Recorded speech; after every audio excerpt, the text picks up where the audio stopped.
Okay, good morning everyone. First, I would like to introduce myself.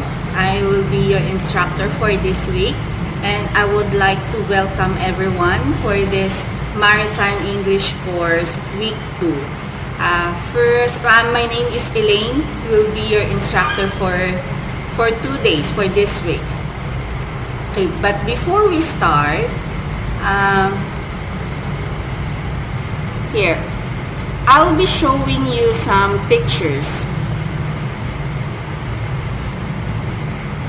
And I would like everyone to tell me or chat me what you can say about or any information about these pictures.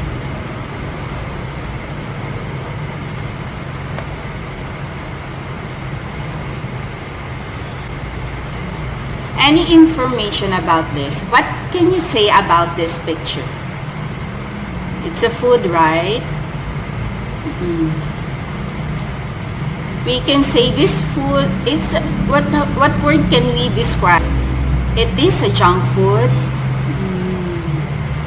We can say also that it's a kind of oily food or unhealthy food. What else? What can we say about this? How about this picture? Can you see the second one? What can we say about this picture? I can see there's a 4 bikes. It's a good information as well. We can say that this place is nice. It has yellow trees. We can say also that the place is clean, right? How about this one? Third picture. What can we describe about this picture? There's a huge bear. There's a a small human comparing to the bear. We can say the place is very humid.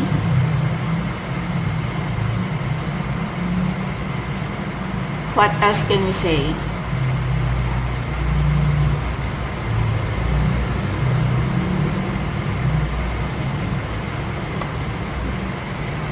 The bear is bigger than the person, right? How about this one? The next picture. Can't you see?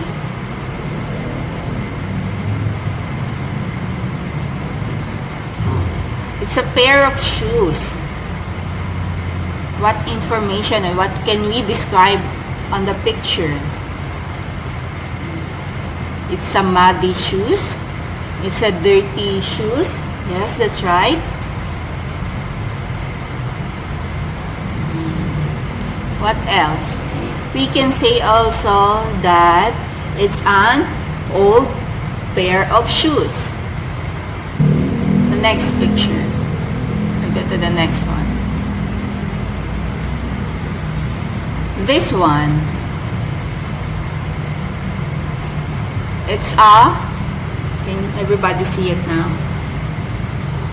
It's a pink flower. We can say the flowers bloom, right? I can see a very nice and a beautiful flower. So those information that we tell or we describe something or that we describe the specific pictures that I ask you is what we call adjectives.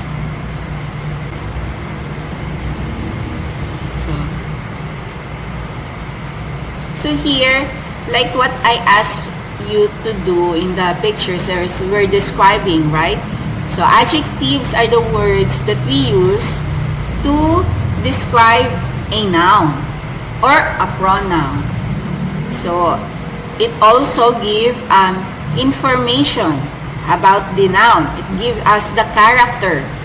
So it helps us to determine or give us more specific information.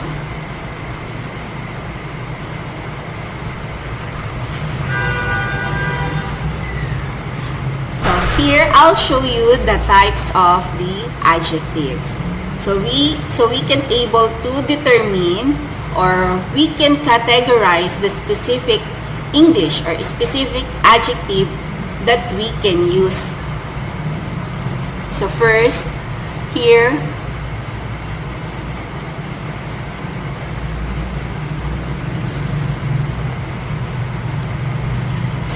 I'll explain you one by one and tell you what exactly is the meaning of these types of adjectives. But first, we have here, I can show you that we have here 5 different types of adjectives. The first one is the descriptive. The first that we do, this is what we do, or I ask you to do in the first of this class, right? I ask you to describe or to give me some information about the specific pictures or a specific noun. Next is the demonstrative adjective. The demonstrative adjective is, it point out the specific noun. So here, I will discuss this one by one so you can able to understand it and I can more elaborate it. Next is another type of adjectives is this quantitative adjectives, and there also have the possessive adjectives, and the last is the interrogative adjectives. So first, to give you more information about the first type of adjectives, so which is this is the descriptive adjectives. So basically, this kind of adjective is what we always use for every day. So we give information, we give a character so we can able to understand about the nouns. So like this one, I'll give you some example for the descriptive.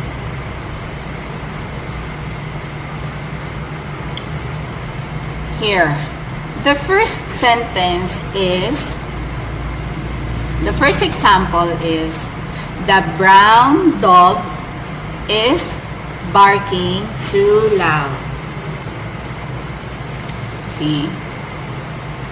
So for us to be able to understand a specific adjectives, here we have here in the first sentence is the word the, right? So we will think that, what is this? Is this a noun? We can say, how do we clarify or specific this one? That is not a noun, right? Because this is not a name of a person or anything or place or thing. So this word, the word the, is what we call a modifier. See? And this one, the next word here is brown. Brown is a color, right? And the word dog is our noun because it's a name for a animal. So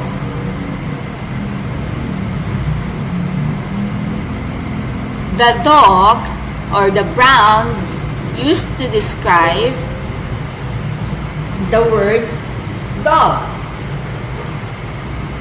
So here, our adjective for this sentence is the brown.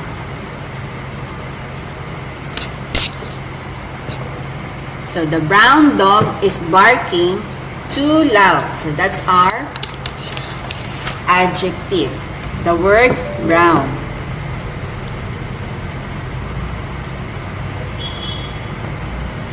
The next example, the sheep will visit our town. The big sheep will visit our town. So again, the word a is our modifier because this is not a noun. It's not a name for a person, place, things, or animals, or event.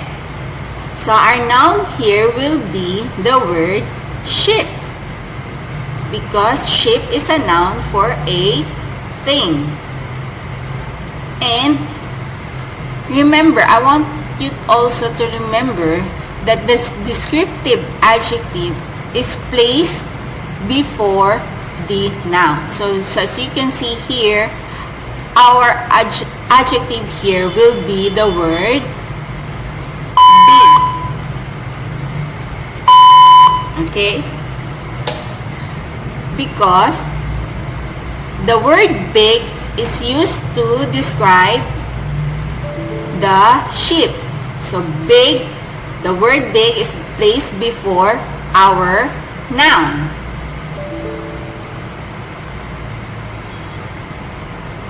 Next example will be a young boy climbed the tall tree. See? Here we have also again a modifier, the word the. So here, on the third example, our noun here will be the boy. Okay? And the adjective for the boy that we use is the word young.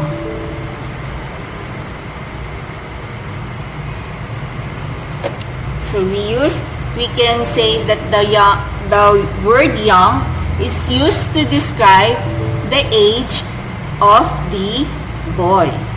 Right? Okay. Another example.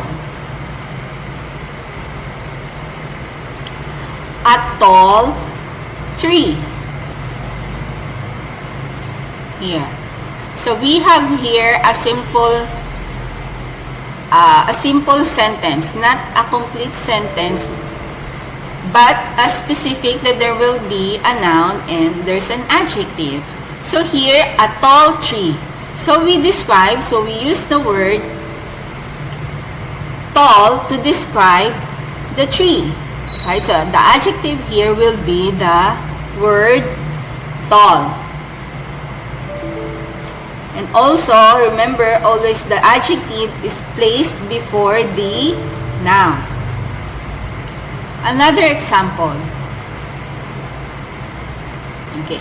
A long rope. So here, the next, our adjective will be the word long because it used to describe the size of the rope. Next example will be a big wave. Okay. So the word here is big, placed before the word noun. The noun here is the wave. So our adjective will be the word big. Another example will be this one. From the example, the old woman, our adjectives here will be the word old because it describes the age of the woman. It gives us information of the age of the woman. And the second picture, curly hair. So we use the word curly to describe the hair. And our last is the professional man. So we use the word professional to describe the man. Based on the picture, we can say that the man is a professional.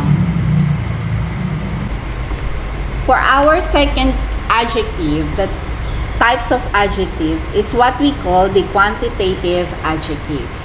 So here, this one, it's very simple because it tells or indicate us the number or the amount of a thing. It also answers the question of how much or how many. For example,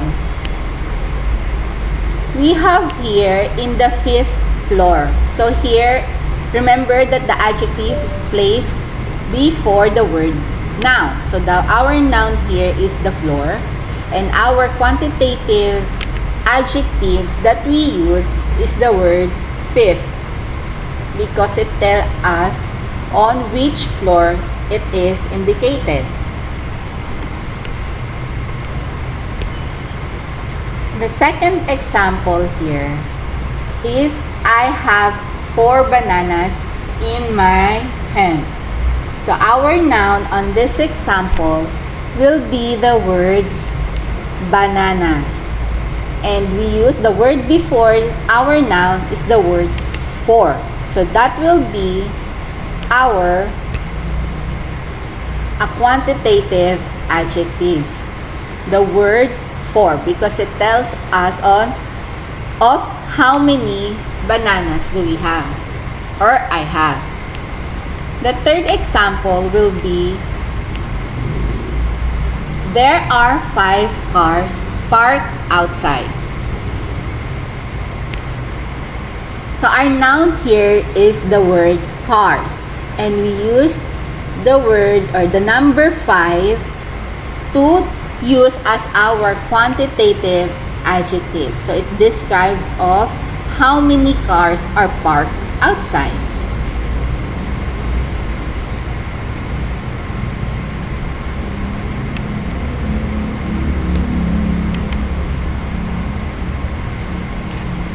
Here. Another example will be there are 30 students. So the word 30 is our quantitative adjectives because it tells us of how many students are there. So the word 30. And next example is he reads several books. So as you can see here, there is no word of a number, but instead they use as a quantitative adjectives is the word several. It didn't tell us exactly the number. It's not specifically the number that tells us of how many books he reads. Same as the third example here, the quantitative adjectives that they use is the word some, because the sentence is he bought some cheese. So the word some is we use as our quantitative adjectives to tell us of how many cheese that he bought. It can be 2 or 3. That's why he used the word some. The next example is they ate half of the pizza. So we know the size of the pizza, and they use the word half to tell us of the exactly or the specific size of the pizza that they consume. So we use the word half as our quantitative adjectives. Another example is his office is on the first floor. Same as the pictures that I show you in our first example in the quantitative, the word first is our adjective. Because it describes or tell us on which floor. It also tell us the number on which floor. So here.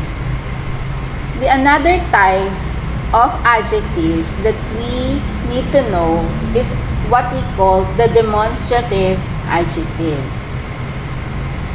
So the demonstrative adjectives is adjectives that point out specific nouns. So the example will be the this, that, this, and those. So there's a proper way of using this, comparing to this or that and those. Here. Remember this one. We use the word this with the I to describe something closer. Or also we use this for describing a singular noun closer to the speaker. For example is this one. This pen is broken. So I use the word this because it describes one pen and it's closer to the speaker. It's like I'm holding a pen. So it's closer to me. So that's why I use the word this. The next one is the word that. So we use the word that to describe something far away from the speaker. So we're pointing out something far away. Like for this example, that car is expensive. So I'm pointing out something far from me, or I can say that I saw something, or I saw a car that I think it is expensive. That's why I use the word that, because I'm pointing out. Next is we use the word this with the letter E. So see the difference between the word this with the I and the word these. It's long. These is we use to describe for a plural noun or a multiple things that close to the speaker. For example, if I'm holding a pen that is, we can say that 2 or 3, it's more than 1, I will use the word these. These pens are broken. So we use the word these because I'm holding more than 2 pens that describe a plural noun. And we use the word those for describe a multiple or a plural noun that far away from the speaker. For example, those cars is expensive. So we use the word those because it's a plural. As you can see here in the word cars, we add the S because it's plural. We can say it's more than 2. So we use the word those if I'm pointing out something far, but more than 1. Another example. This is a book. So you can see there's only one book, and I use the word this because it's closer to the speaker. Another example is this. That book is on a table. So we use the word that because the girl here is pointing out the book. So it's far away from the speaker. And the book here is only one. So meaning it's a singular noun.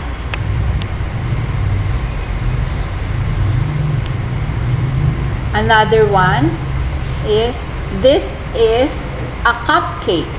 So this is only one. So we use the word this. This with the I. Boy here is pointing out on a cupcake. So we use the word that. We can see here there's only one cupcake and the boy is pointing out, meaning it's far away from the speaker. That's why we use the word that. These are apples. So these with the long D's is what we use to describe a plural noun. So you can see here in the picture that the boy or the man is holding or carrying a more than one apple. So it's a plural. We use the word these.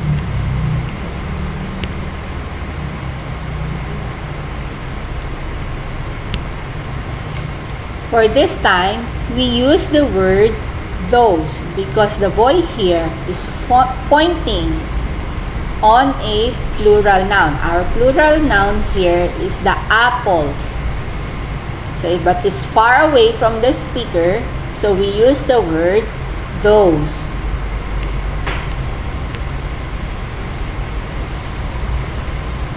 Another example will be, these are children. So as you can see, there are more than one kid.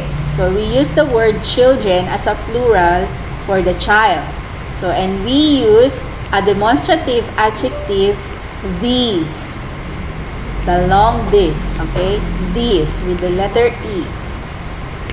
Another example will be this. As you can see, the girl here is pointing those children in the park. So, we use those children are playing in the park. So, it's pointing out for more than 2 or 3 kids that she saw in the park. So, we use the word those for a plural noun.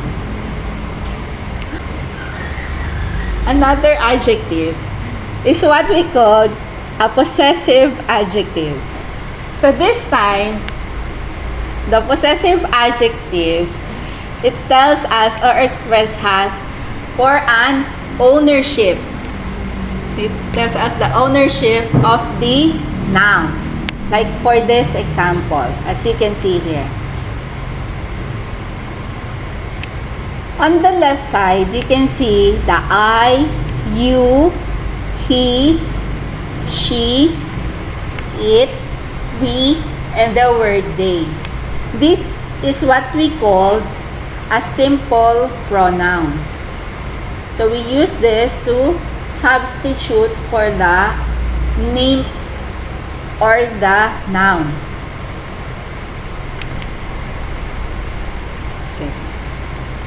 And on the right side is what we call our possessive adjectives. So the word, so when you say there's I, we use the word my.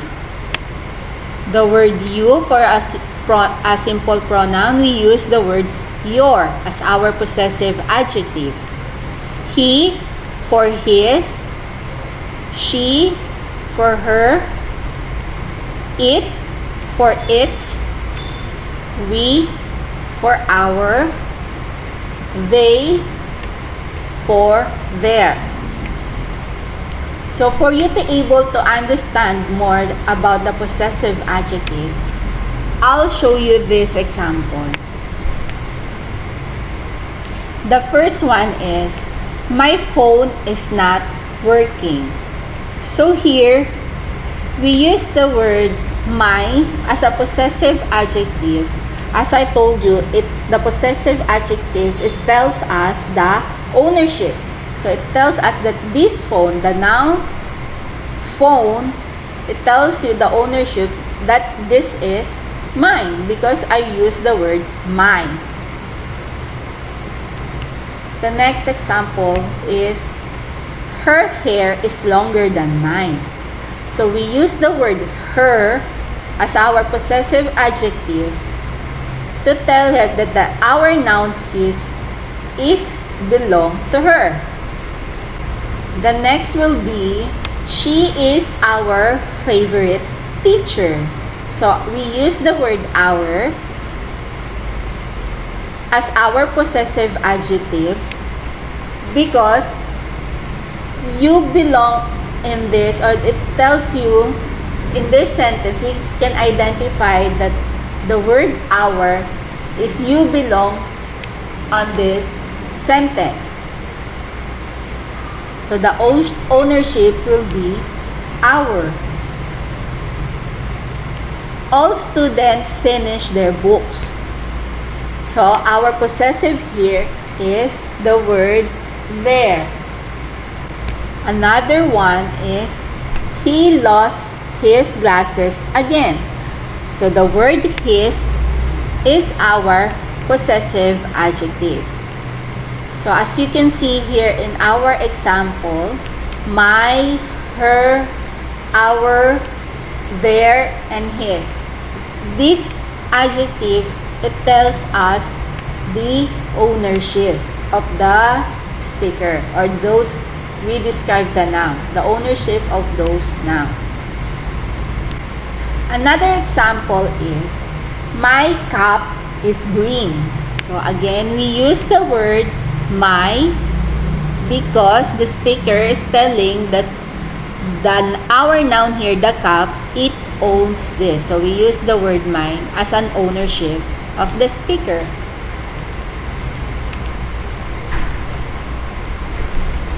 Your book is new. So you can see here that the first person, or the girl here on the right side, is telling that her book is new. So they are talking about, so they use the word your. It's telling to be another person. Here is the next example. His pillow is soft. So this time we use the word his to describe as the ownership of this noun, the pillow. So this is not ours, maybe it's someone else, so we use the word his. The next example is, our house is big. So we use the word our as the adjective, or the ownership adjective here in the example. Another type of adjective here is what we call the interrogative adjectives. So this time, the interrogative adjective is modify a noun by asking questions. So it's simply the WH question that we use to ask. The word which, what, and whose, so these are the WH question, is used for to identify the nouns commonly used to modify a certain question. Which subject do you like more? So we use the word which.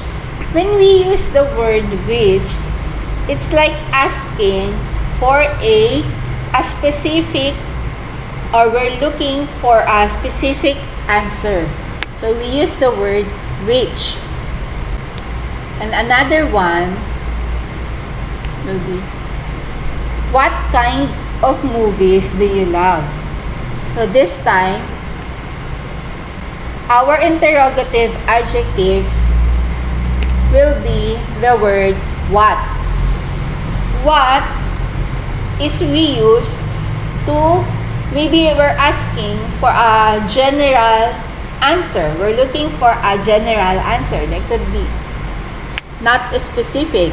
Like for this example, we use the word what to modify or describe our noun movies. So as we all know, there's a lot of different kinds of movies, right? Comparing to our first example, we use the word which. There's a lot of types of subject, but we're asking here for a specific one. So that's why we use the word which. And this one, for the general one, we use the word what for our interrogative adjectives. The next one is, whose bikes is this? So we use the word whose for asking, or we're looking for an answer for a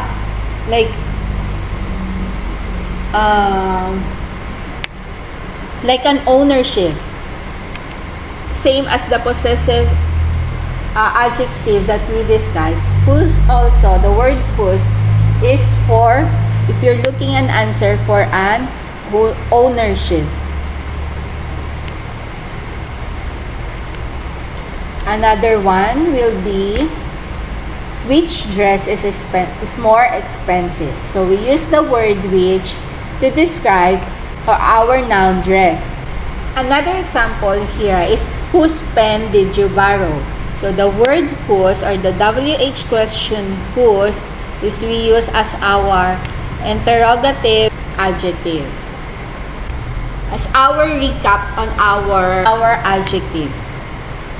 Okay? So here again, types of adjective that we use is the descriptive one. Descriptive adjective is what we use to simply giving information or describe the specific noun or giving the characteristic of a noun. The demonstrative adjectives is to point out. So this demonstrative is the word this, that, and those. So just remember how we use properly the word this with the I is to use for a singular noun. That is we use for singular noun that is closer to the speaker. So again, this with the I for singular, this with the E is for plural, that is pointing out for something singular, and those is pointing out for a plural noun. Okay? Quantitative adjective is simply from the word quantity. It tells us the numbers or the quantity or the amount of a noun. Possessive adjective is what we use as an ownership. Remember the word my, his, her, our, their. Those are the possessive adjectives. The interrogative adjectives is what I discussed earlier. Simply the WH question, which is the which, if you're asking for an specific answer. What is what we use for general, and whose is for the ownership of the noun. So this time, we will tackle about the orders of adjectives. So what is order of adjectives? It tells us to properly put a specific adjectives in order. Like this one. I have here our noun boxes. So I choose, we have here below the adjectives. So we have wooden. We can say that we describe our noun boxes: wooden, brown, durable, for, and square. When we say durable, it means it's not easily break. It cannot easily break. So how do we arrange this? Can we say wooden, brown, durable, for, square boxes? It doesn't sound right? When we use this in a sentence like, I found wooden, brown, durable, 4 square boxes in the street. So when you hear that, it's like there's something missing or there's something wrong on the sentence. So what will be, how do we organize or identify the proper order of the adjectives? So here, I have here the nine categories. So how do we identify it one by one? So the first one will be the number. So it's so easy, just the word some, one, all. So anything that tells about the number. The next step is the opinion. When you say opinion, it's like how character or how we describe the noun. It's like good, so it should be big, small, tiny, little, tall, long, huge, large, and so on, as long as it tells us about the size of the noun. The next one is the age. When we say age, it could be young, old, new, ancient, or antique. So it tells us the age of a noun. The fifth one is the shape. So it can be flat, round, rectangle, square, cylinder, and so on, as long as it tells us about the shape. Next is the color. So it's basically our color. The next one will be the origin. So origin, it tells us where the noun made of or came from. It can be the Japanese, French, Korean, Swiss, or American. The eighth one is the material. So what material is what the noun are made of.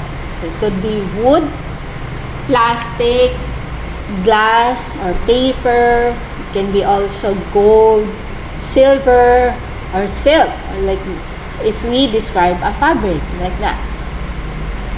The last one in order adjective will be the purpose. It can be for writing, or for sleeping, running, dancing, anything for purpose. So here, we can get the acronym, so we can easily remember the orders of the adjective. So we have here N for number, O for opinion, S for the size, and A for the age, S for the shape, C for the color, O for the origin, M for material, and P is for the purpose. So if we will get those first letter, we can memorize it as NOSASCOM. So NOSASCOM. So we will based on this acronym, so we can able to organize the proper order of the adjectives. Also here, so we have here our acronym, okay, for the order of the adjectives that we get. So again, the NOSASCOM. So we will use this for the example that we have earlier. For the box, we have wooden, brown, durable, for, or square. So first we have the N. So N again stands for number, right? So do we have here number? So we have here the word for. And next is we have letter O for the opinion. So what we can say, the opinion or the character of a noun. So we have here the word durable. So when we say durable, again, it means it's not easily break. It cannot easily break. Next is we have the letter S. S stands for the size. So we don't have here in our example or in our adjective, it didn't tell us the size, so we can skip that. So next will be the age. So here again, we don't have the age for our example adjective, so we will skip that as well.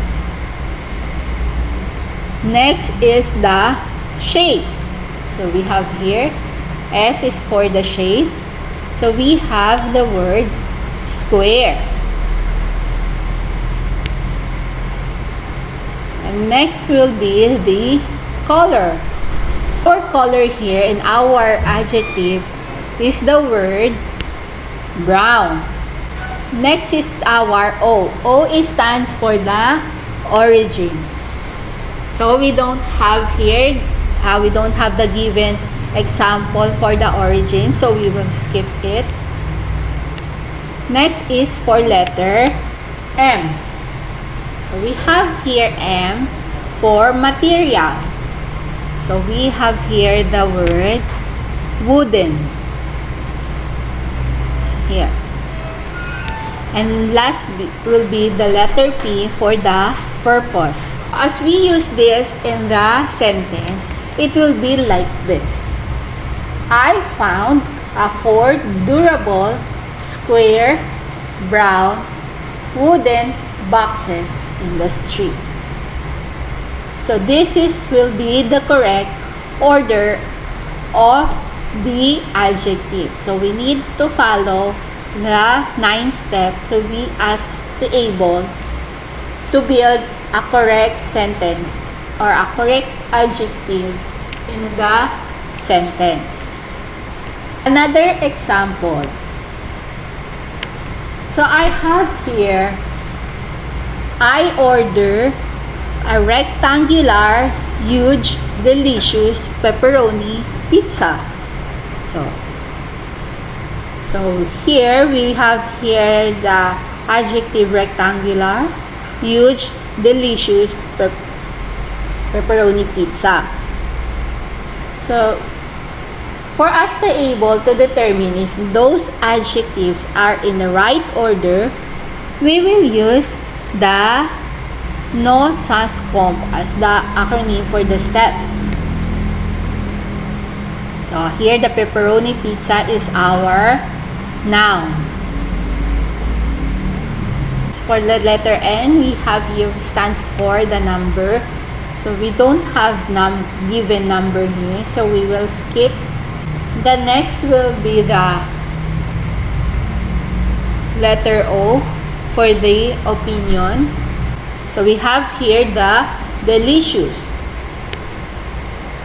Next will be the size. So here in our sentence or the given adjectives, we have here the word huge. And next is the age. So we don't have age for describing our noun, so we will skip it. So next will be the shape. So to describe the pepperoni pizza, we have here the word rectangular. We don't have also the color, so we will skip the step for the color, as well as the origin, M for material, and P for the purpose. So we have here the delicious, huge, rectangular. So in the sentence, it will be I order a delicious, huge, rectangular pepperoni pizza. So that will be our correct order of adjectives. Another example here will be, I have a sentence here. So I have Ethan bought one medium-sized black stylish leather traveling French bag. So there's a lot of adjectives in this sentence. So we will organize the proper adjectives. Here are adjective that NO-SUS-COMP. Here, the adjective that we use is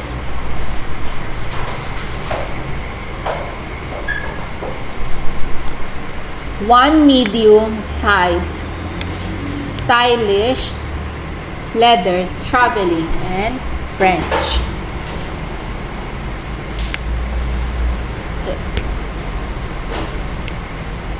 So first, on our first step, we have here the word number. Diba?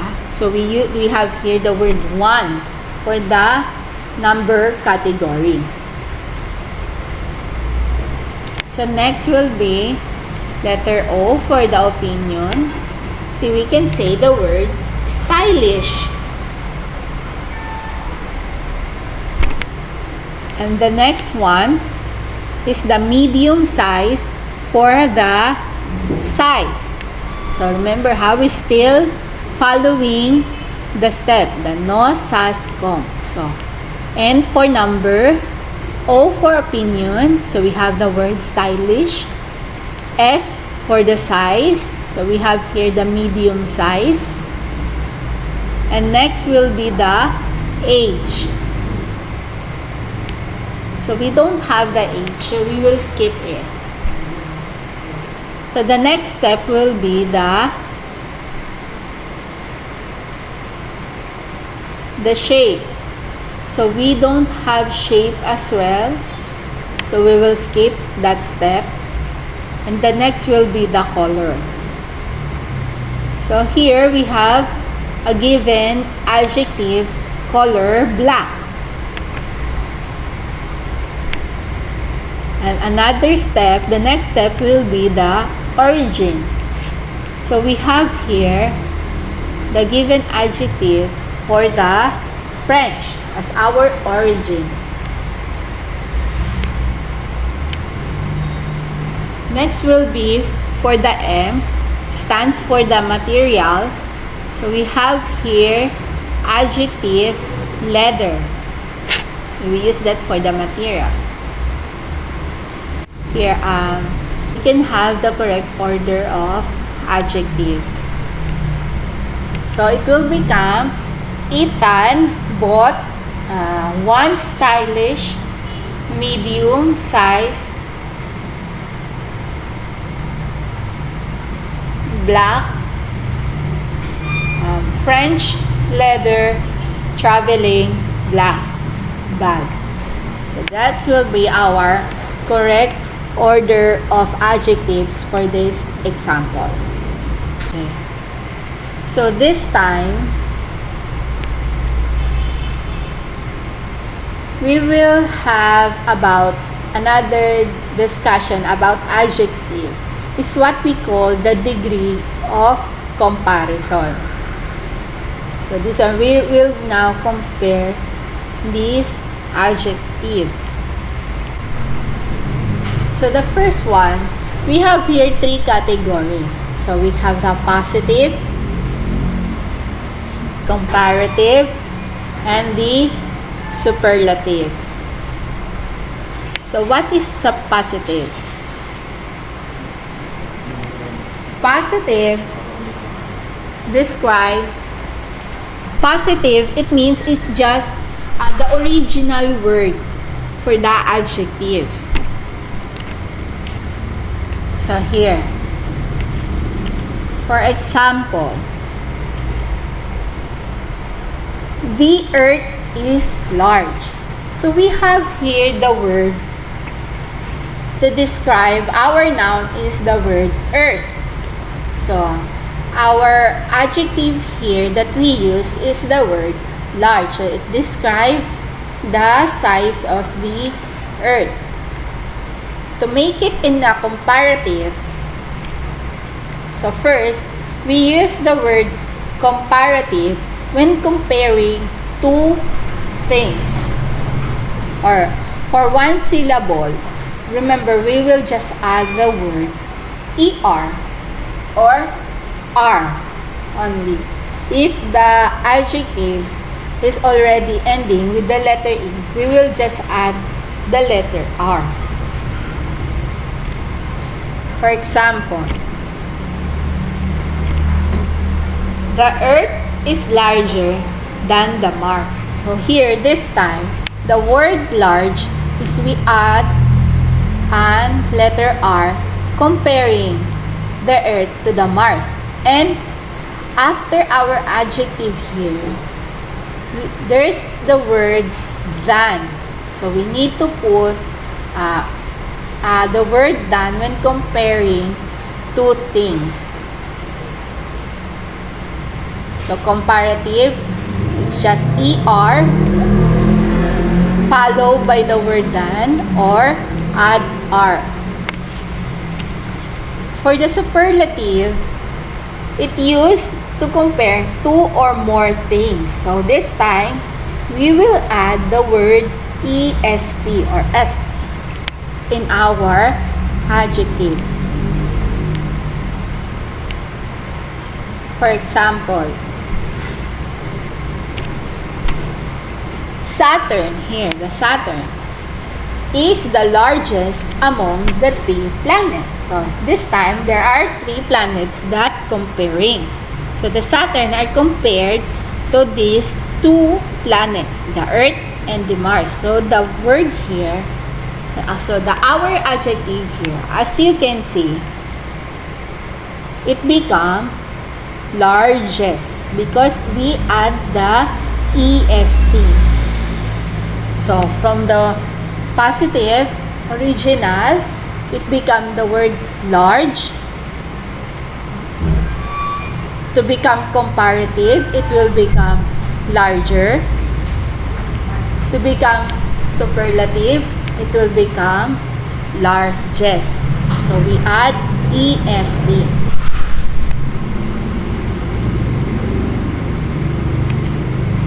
So, another one. When two items or people are contrasted or extension with ER is used to the adjective, so I can say conjunction with the word than, we will only add R or ER to make it a comparative. So here, we only add the letter R if the adjective ends with the letter E.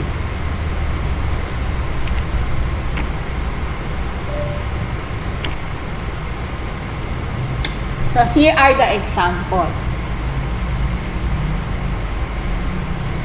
The first one is the word smart. To make it comparative, it will become smarter. And to make it superlative, it will become smartest. So here, as you can see, comparative, we just add the word ER. To make it superlative, we just add the word EST. Another example will be the word weak. It will become weaker. And to make it superlative, it will become weakest.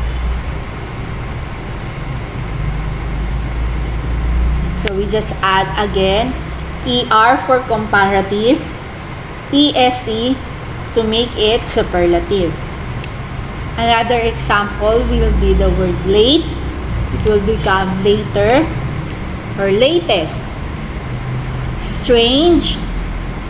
So as you can see here, we have the word strange. So the word strange is already end with the letter E.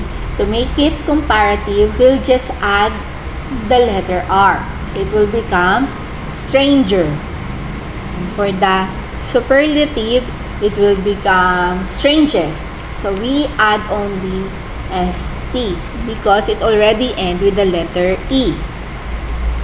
Another example will be old. It will become older for comparative, oldest for superlative. Same as the strange, it also ends with the letter E. So it will become wiser. For superlative, it will become the wisest. So we just add the word ST. So when comparing more than 2 items or people, we use for the superlative degree, we just the word EST. And ST if the adjectives is already end with the letter E. Here, the small, it will become smaller. Smallest, to become superlative. The word fast, it will become faster, to make it comparative. And fastest, to become superlative. So we just add ER and EST. Another word is the word cold. To make it comparative, it will become colder. We just add the word ER. Next, this will be coldest. So, superlative of the word cold is coldest. Another word is the bright. It will become brighter and brightest. So, we just add ER for comparative and EST for superlative. Another example is the word thick. It will become thicker. And to make it superlative, it will become thickest. Okay, the last example will be the word kind. So, we add ER to make it comparative. It will become kinder. For superlative, it will become kindest. So, here again is our another example for this rule is when our adjective ends with a consonant. So here, so our vowels will be the A, E, I, O, U, and the consonant is the rest of the alphabets. Look at this example. So here, the word big, it ends with the consonant. So here, to make it comparative, we double the last letter. So it will become bigger. So look at this spelling. We double the last letter, which is the consonant, and then we add ER to make it comparative. Same rule as the superlative. We will just double the last letter, the consonant letter, and then this time we will add the word EST to make it superlative. Okay. Another example will be the word hot. So again, we copy, we double the last letter consonant, and then we add ER to make it comparative. So it will become hotter. Next will be hottest to make it superlative. Thin become thinner, and thinnest to make it superlative. So all of this, since they're all end with a consonant letter, so we double the letter. So we copy the last letter. Next will be the word sad. So it will become sadder and saddest. Comparative, we just add ER, we double again the last letter and add the word ER, and EST for superlative. The word flat, another example is the word flat. It ends with a consonant, so we double the last letter and add ER to make it comparative, and EST to make it superlative. Okay. Another rules to remember for these degrees of adjective is this one.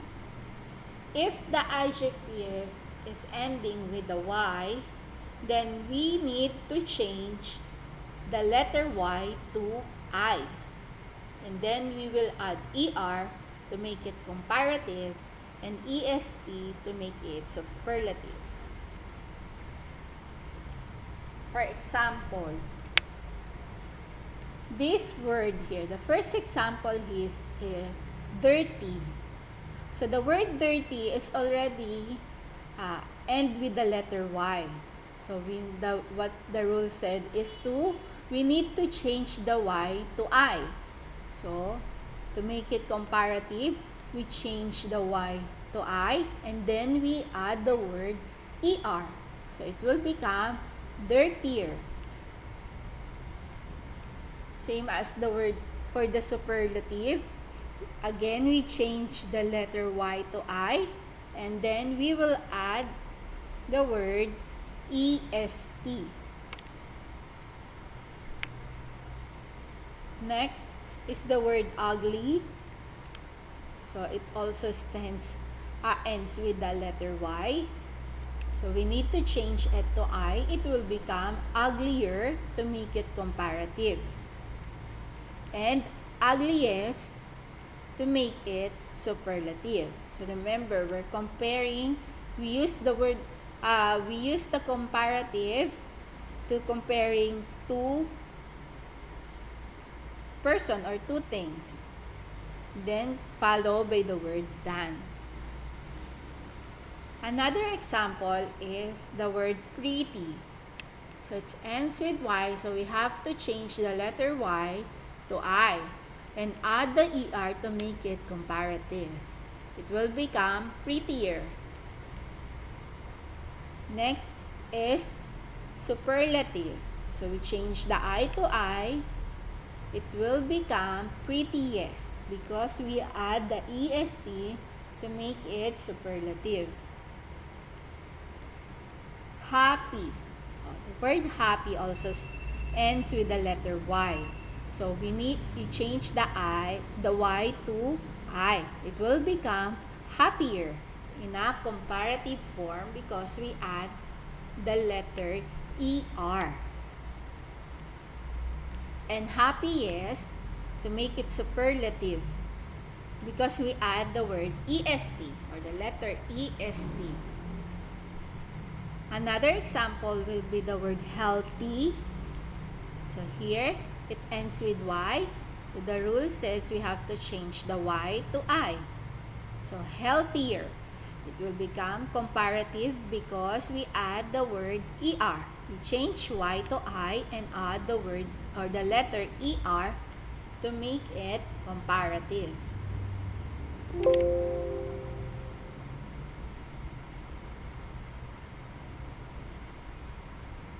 We also have here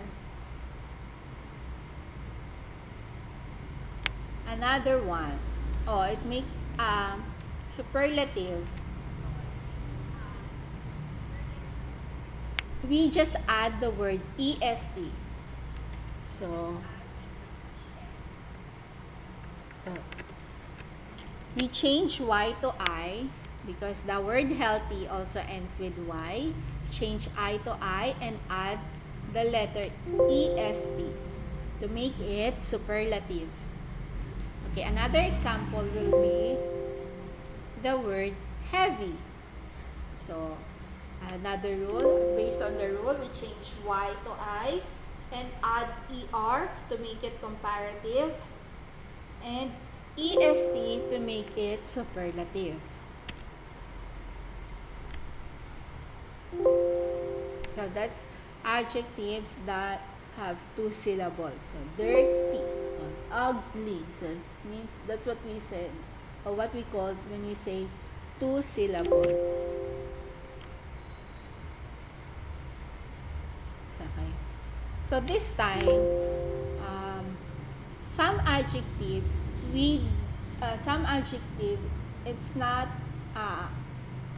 it's not follow the rules by adding ER or EST only.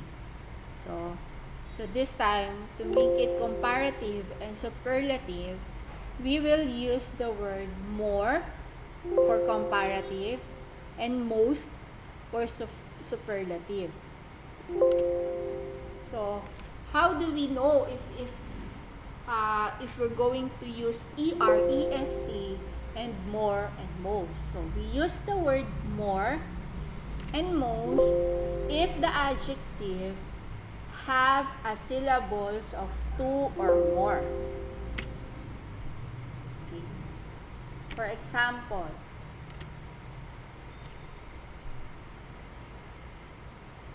So here, the word useful. Use, one syllable. Full, second syllable. So there are two syllables in this adjective word useful. To make it comparative, we use the word or we add the word more. So it will become more useful. So because if we just add er here, so it doesn't sound and looks right. It's wrong. There's no word as usefuler. So we just add the word more. And to make it superlative, we will add the word most. So it will become most useful. So we don't add est because there's no word such as usefulest. Okay? And useful adjective is two syllables. So we add the word more or most.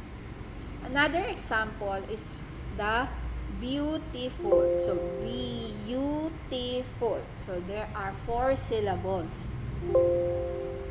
So this time we will add the word more and most. It will become more beautiful to make it comparative, and most beautiful to make it superlative.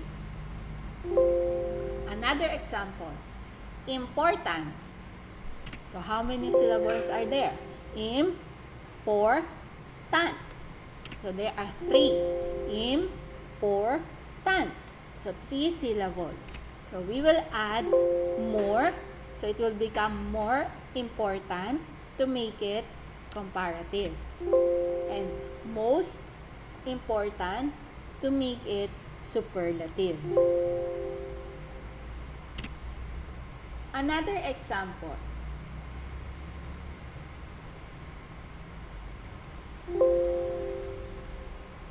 Is the word interesting. Interesting. Interesting. So there are four syllables.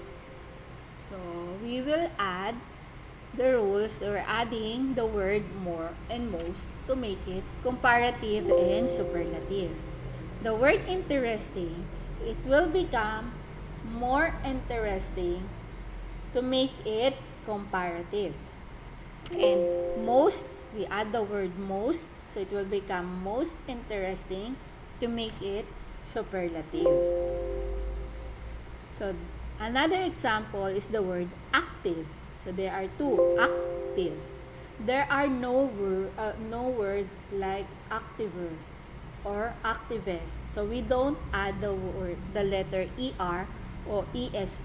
So this time we will add also the word more and most. So to make it comparative, it will become more active. Superlative, it will become most active. Another example will be confused. Confused. So there are also two syllables. So this time also we will add the word more and most. So the confused adjective, it will become more confused to become comparative. And most, we just add the word most to make it superlative.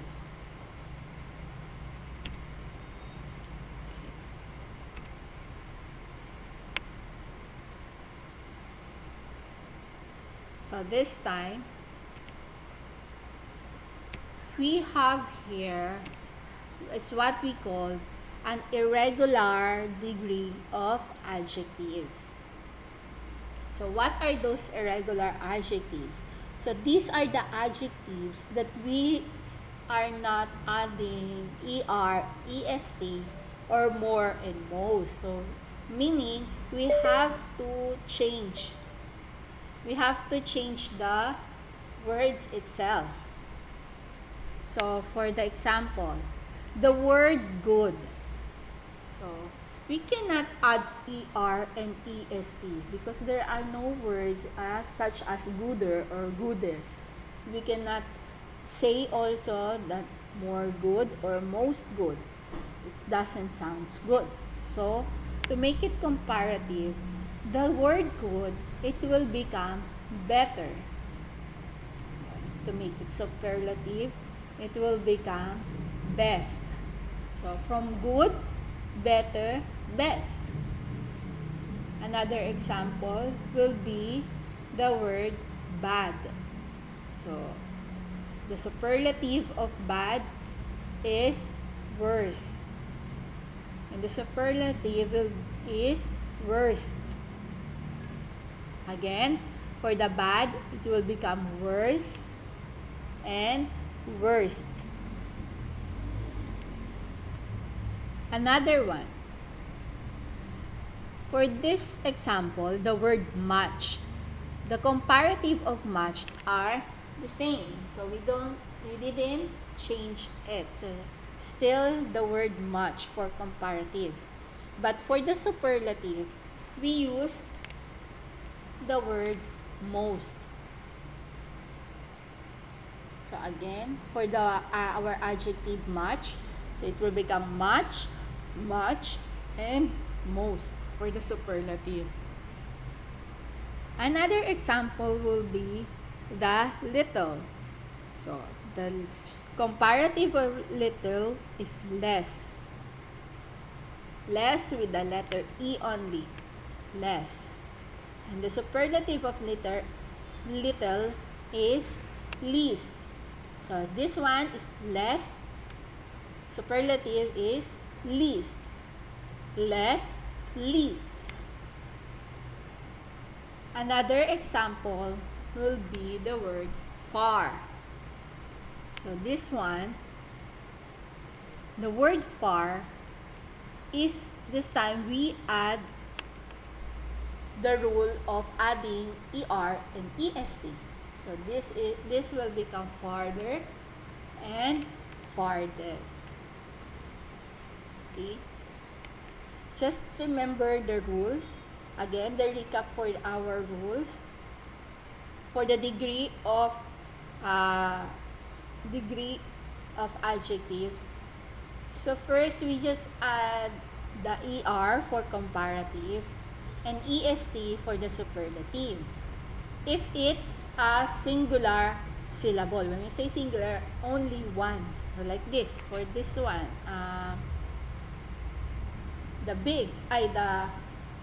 our example here, our example is the cold. So we just add ER and EST to make it comparative and superlative. So it will become colder and coldest. That's the first rule. Another rules that we need to remember is the adjectives that ends with a consonant. So those adjectives that ends with a consonant, to make it comparative and superlative, we will just copy or double the last letter. Like for the word bigger, right? So we just copy the last letter and add the ER and EST. That's the second rule for the degree of adjectives. Another one, the third rule is the changing Y to I. So we just change Y to I for like the example of adjective of happy. We change Y to I, so it will become happier to make it comparative and happiest to make it superlative. That's the third rule. The fourth rule is the adding more and most for the adjective that have two or more syllables. So last time we discussed about the word.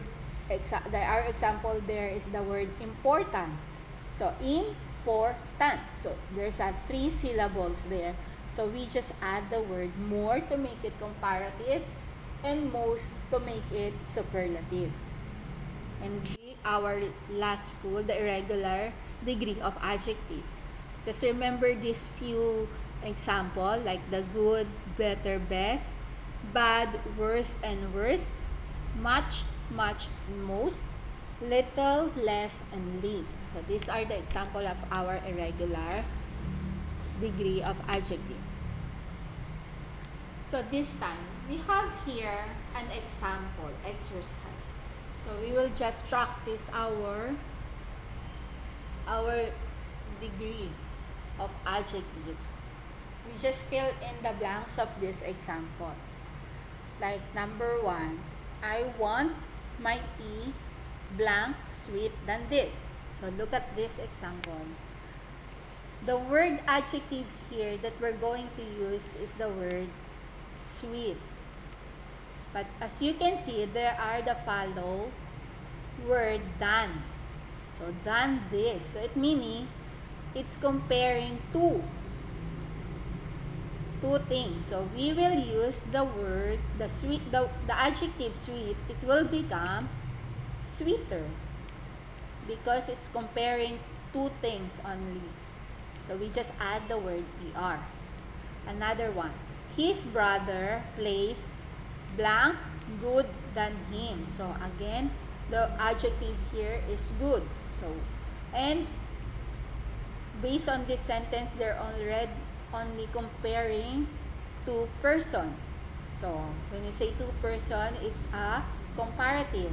And the comparative for good is better.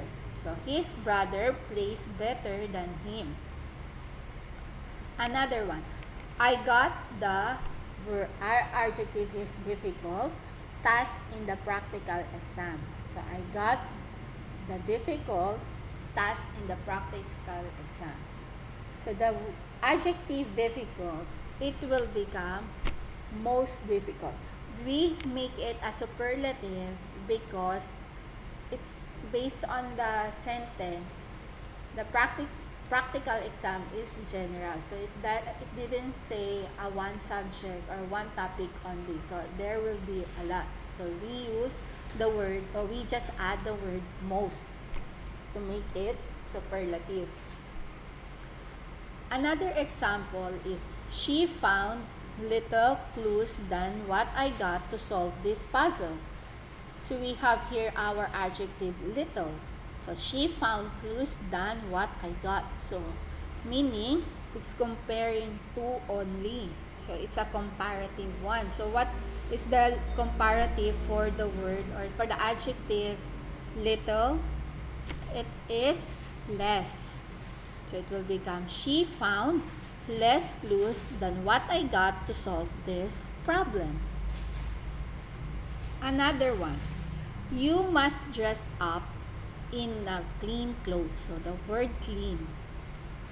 So the adjective clean will become cleanest because clothes is plural. So we can say she or he or she has a different kinds of clothes. So we use the superlative. So you must dress up in cleanest clothes. You have heard the late news. So our here is the adjective here is the word late. So news is plural. So there's a lot of news. There's not only two. It can be two or more. So the adjective should be in a superlative form. So late, it will become latest. So it will be the latest. It means the updated one. Another example. I have an old sister. So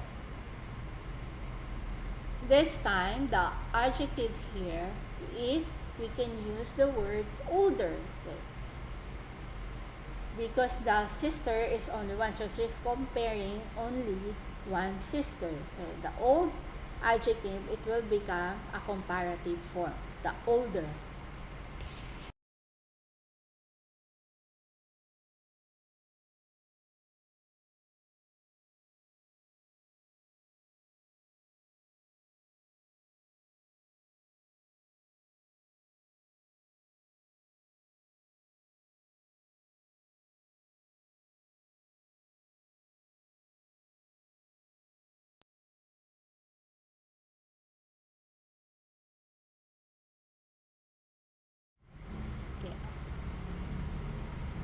another example is, let us go to the near coffee shop to save time. So the adjective here is near.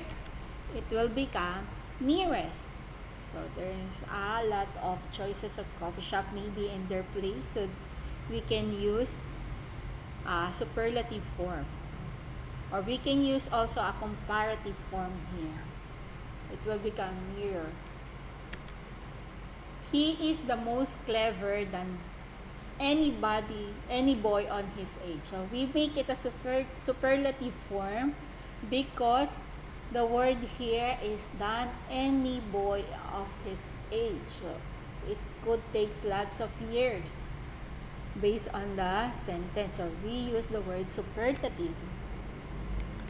I found this book interesting than every other book I have in my library. So you're comparing this book to every other book. So it means it is in a superlative form of adjective.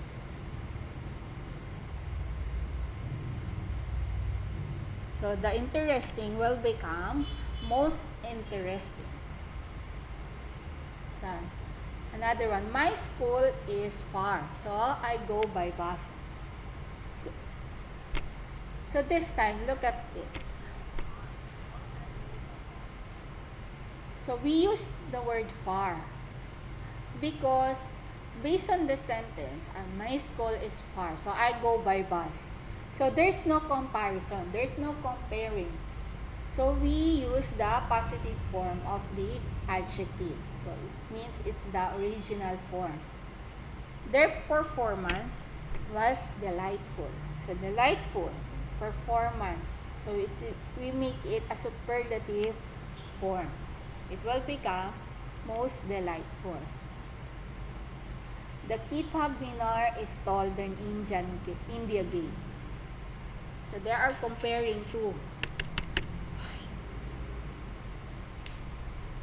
So tall, it will become taller because Kitab Minar is comparing only in India Gate. So there are two comparisons. It become comparative. The tiger is the ferocious of all animals. So your clue here is the word of all animals. So meaning it's in a superlative form. So it will become most ferocious. Babar had a small region than Akbar. So the word than and Babar and Akbar are two places. So it's a comparative form degree of adjectives. So small, it will become smaller. And the last one will be, my new locality is safe than previous one. So there are only two places comparing here. So the word, our adjective safe is in the comparative form. So it will become safer.